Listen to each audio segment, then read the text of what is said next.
शबे बारात की एक पुरसुकून रात थी। चारों तरफ गहरी खामोशी छाई हुई थी। हजरत मोहम्मद सल्लल्लाहु अलैहि वसल्लम गहरी नींद में मशगूल थे। अम्मान जान हजरत आयशा रजी अल्लाहु अन्हा उस वक्त घर के अंदर इबादत में मसरूफ थीं। अचानक आधी रात के वक्त फरिश्ता हजरत जिब्राइल अलैहिस्सलाम वहां हाजिर हुए और पाकीज़ा आवाज बुलंद हुई। महबूब नबी सल्लल्लाहु अलैहि वसल्लम से फरमाया, ए रसूलुल्लाह, आप उठें। फरिश्ता हजरत जिब्राइल अलैहिस्सलाम की यह आवाज सुनकर रसूलुल्लाह सल्लल्लाहु अलैहि वसल्लम नींद से बेदार हो गए। तब फरिश्ता हजरत जिब्राइल अलैहिस्सलाम ने फरमाया, ए रसूलुल्लाह, अल्लाह रब्बुल आलमीन ने खुशखबरी दी है कि आज की इस रात अल्लाह रब्बुल आलमीन ने अपनी रहमत और मगफिरत के 300 दरवाजे खोल दिए हैं। यह बात कहकर फरिश्ता हजरत जिब्राइल अलैहिस्सलाम वहां से गायब हो गए। तब हजरत मोहम्मद सल्लल्लाहु अलैहि वसल्लम ने देखा कि अम्मान जान आयशा रजी अल्लाहु अन्हा इबादत करने के बाद थकान से सो गई हैं।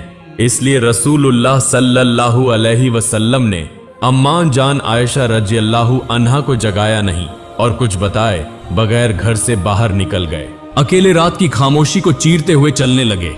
कुछ देर बाद हजरत आयशा रजी अल्लाहु अन्हा की आंख खुल गई। तब उन्होंने देखा कि रसूलुल्लाह सल्लल्लाहु अलैहि वसल्लम घर में मौजूद नहीं हैं। फिर हजरत आयशा रजी अल्लाहु अन्हा घर के आसपास हजरत मोहम्मद सल्लल्लाहु अलैहि वसल्लम को तलाश करने लगी। महबूब नबी सल्लल्लाहु अलैहि वसल्लम को कहीं न पाकर अम्मान जान आयशा रजी अल्लाहु अन्हा घर से निकलकर रसूलुल्लाह सल्लल्लाहु अलैहि वसल्लम की दूसरी बीवियों के घरों में गईं और हजरत मोहम्मद सल्लल्लाहु अलैहि वसल्लम को तलाश करने लगी। अम्माम जान आयशा ने सोचा था कि शायद महबूब नबी सल्लल्लाहु अलैहि वसल्लम किसी और बीवी के घर गए होंगे, मगर वहां भी रसूलुल्लाह मौजूद न थे। यह देखकर वह बेचैन हो गई। फिर हजरत आयशा रजी अल्लाहु अन्हा सीधा हजरत फातिमा रजी अल्लाहु अन्हा के घर की तरफ रवाना हुई। वहां जाकर हजरत आयशा रजी अल्लाहु अन्हा ने हजरत फातिमा रजी अल्लाहु अन्हा से फरमाया, ए फातिमा, मैं तुम्हारे अब्बा जान रसूलुल्लाह को कहीं नहीं पा रही। क्या तुम्हारे अब्बा जान यहाँ आए हैं? तो हजरत फातिमा रजी अल्लाहु अन्हा ने फरमाया, अम्मान जान, नहीं, मेरे अब्बा जान यहाँ नहीं आए। तब हजरत अली रजी अल्लाहु अन्हु नबी जी को तलाश करने के लिए बाहर निकल गए। हजरत अली रजी अल्लाहु अन्हु के पीछे पीछे हजरत हसन, हजरत हुसैन और हजरत फातिमा रजी अल्लाहु अन्हा और अम्मान जान आयशा रजी अल्लाहु अन्हा भी निकल पड़ी। सब मिलकर इधर उधर तलाश करने लगे। आखिरकार मस्जिद में पहुंचे तो देखा कि वहां भी हजरत मोहम्मद सल्लल्लाहु अलैहि वसल्लम मौजूद नहीं हैं। तब अम्मान जान आयशा रजी अल्लाहु अन्हा ने फरमाया, रसूलुल्लाह कहां चले गए? हमने सब जगह तलाश कर लिया, दूसरी बीवियों के घरों में भी ढूंढा मगर वहां न मिले। अल्लाह के घर मस्जिद में आकर भी नबी ए रहमत को न पाया तो फिर वह कहां चले गए? तब हजरत अली रजी अल्लाहु अन्हु ने फरमाया, मेरा ख्याल है कि जब नबी ए रहमत को मस्जिद में न पाया गया तो नबी ए रहमत हजरत मोहम्मद सल्लल्लाहु अलैहि वसल्लम को कब्रिस्तान जन्नतुल बकी में पाया जा सकता है। हजरत अली की बात सुनकर सब लोग जन्नतुल बकी की तरफ रवाना हो गए। वहां पहुंचकर देखा कि रसूलुल्लाह सल्लल्लाहु अलैहि वसल्लम सजदे में पड़े हुए हैं और उस सजदे के नूर और रसूलुल्लाह सल्लल्लाहु अलैहि वसल्लम के पाक चेहरे के नूर से जन्नतुल बकी का कब्रिस्तान रोशनी से जगमगा रहा है। फिर हजरत फातिमा रजी अल्लाहु अन्हा नबी रहमत के पास आई और अर्ज किया, या रसूलुल्लाह, ए मेरे अब्बा जान, क्या आप पर कोई वही नाजिल हो रही है या आप किसी दुश्मन की वजह से यहां आकर छिप गए हैं? हजरत मोहम्मद रसूलुल्लाह सल्लल्लाहु अलैहि वसल्लम ने सजदे से सर उठाकर हजरत फातिमा रजी अल्लाहु अन्हा से फरमाया, ए फातिमा, इस वक्त मुझ पर कोई वही नाजिल नहीं हो रही और न ही मैं किसी दुश्मन की वजह से यहां छिपा हूं।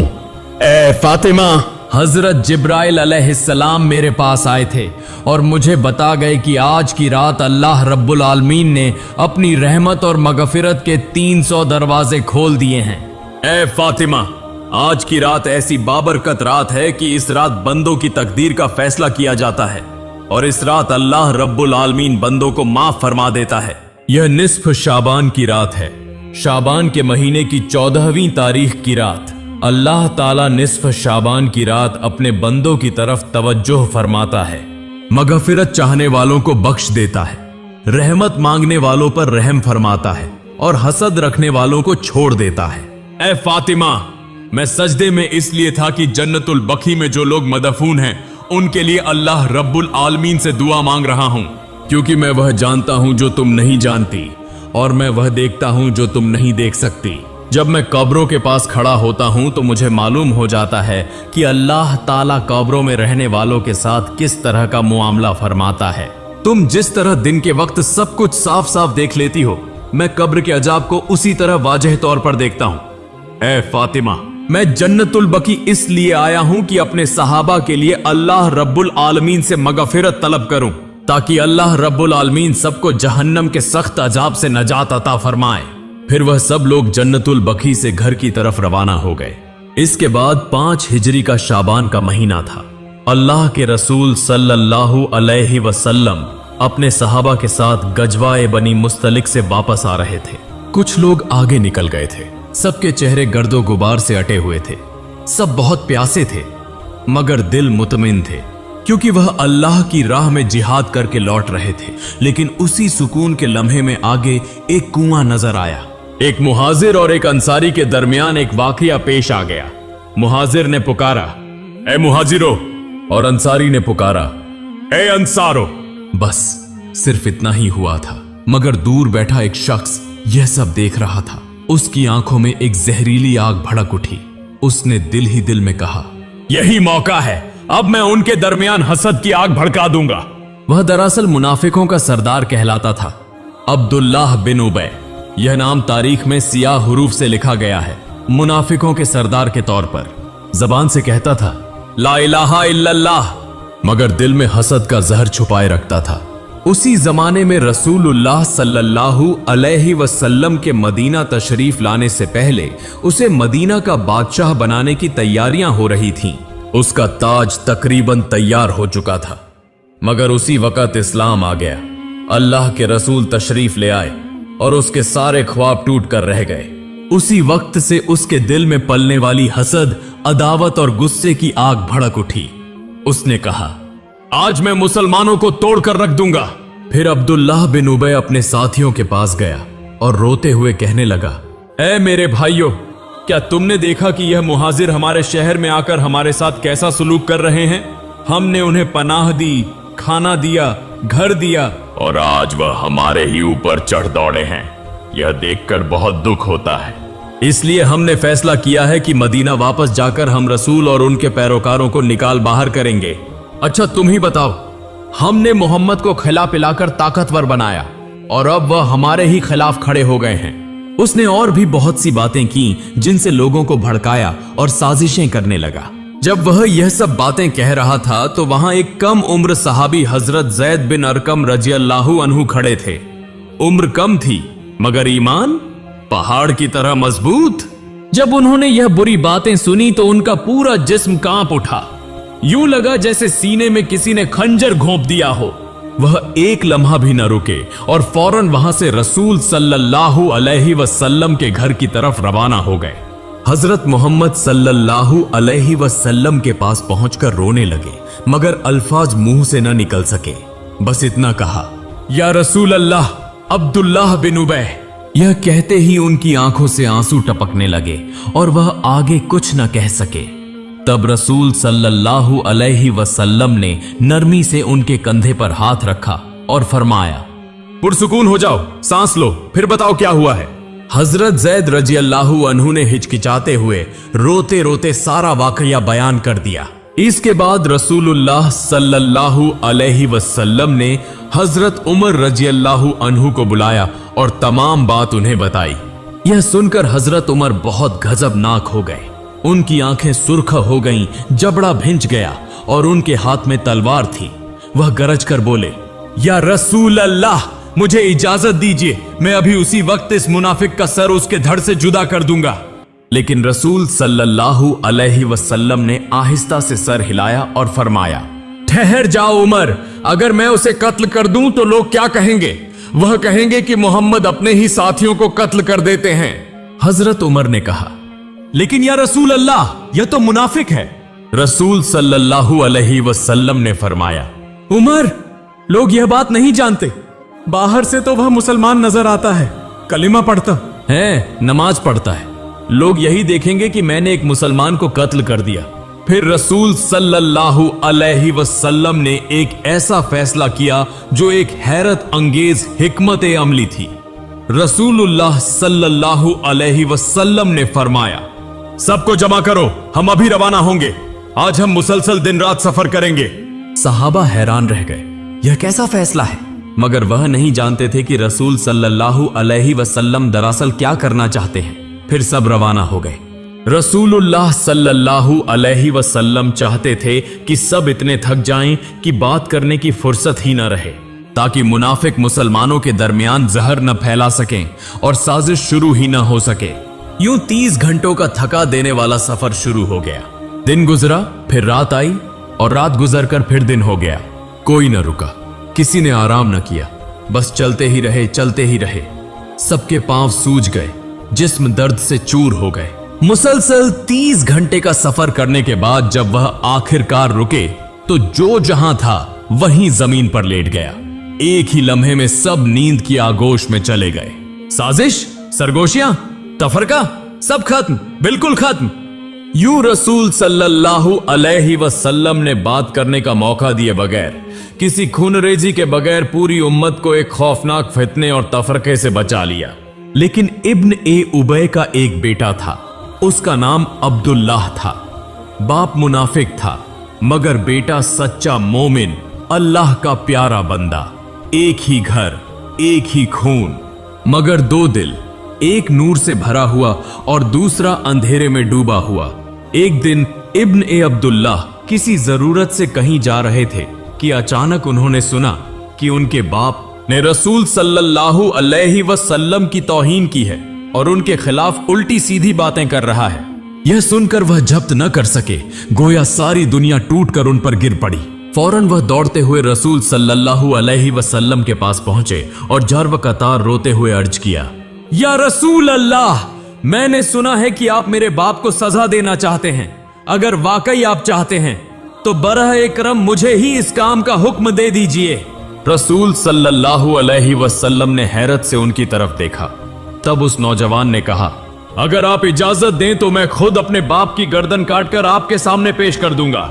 फिर रोते हुए अर्ज किया, या रसूल अल्लाह, मुझे डर है कि अगर किसी और ने मेरे बाप को कत्ल किया तो शायद मैं बदला न ले सकूं, इसलिए बरह करम यह काम मुझे ही करने दें।